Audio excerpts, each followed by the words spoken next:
anyway, so and I wanted to point out that the land, now she had somebody that introduced her to like somebody that she knew that had like 20 acres for sale or whatever. But if you don't know anybody, if you say I want to build and I don't know any place where to get land, obviously you can go to like a real estate agent that like specializes in land. All right, you can do that, and you can go onto the MLS. You can go onto you can hire them and they can search all the land for you. But I feel that you can get way better deals on land if you just go directly to the owner. And so that's why I wanted to just show you that website I had pulled up.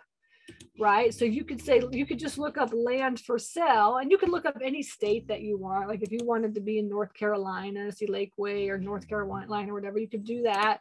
Or you could just do nationwide and just keep an eye on what's coming up. Like Land Watch, right, is a land for sale for me, Lands of America. So basically typing in land for sale, either just generically or putting in the areas that you're interested in, all right, would be a great way to start looking for like properties for sale, just to get an idea of what some things are. Now, these things like Land of Texas, Land of America, Land Watch, these are all, most likely, these are all wholesalers. These are all people that, they're sending out letters, they're doing all the work for you, and then they'll sell you the property, right? And a lot of times they'll even owner finance the property as well too. And so that's one way that you could do it. Or you can just where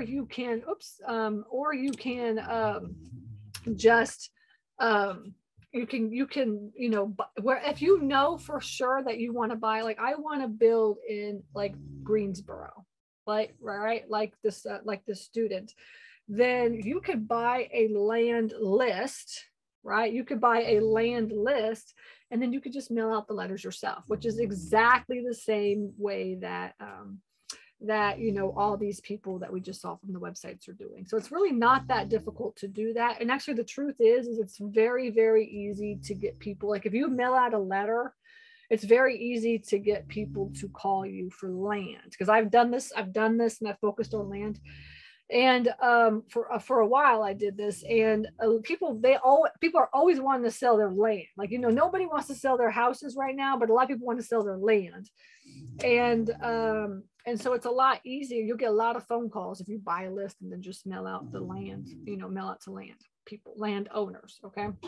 Now the hardest part about land is really comping the lands, because there's really not a lot of good ways to comp land. What I'm saying? Like you could kind of look online and stuff like that, but it's really like you'll find 20 acres here that sold for $1 million, and 20 acres like right next door that sold for like 200 grand. And sometimes I'm just like, I don't know, why that is, but it's just like, it is what it is. Probably one person used a realtor and one person didn't use a realtor,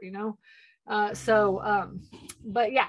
Anyway, so I just want to get into the land part, because if you're going to be building, new construction, whether you're going to be adding on, if you have a facility, adding more units on and value adding the property, or you're going to be purchasing a property itself and then and then just building on, then you would need to understand land and understand what the appraised value of land is. Now, we talked to a owner over here in the Austin area, up here where I was, because when we were driving for storage, we found an owner that wants to sell his boat and RV storage.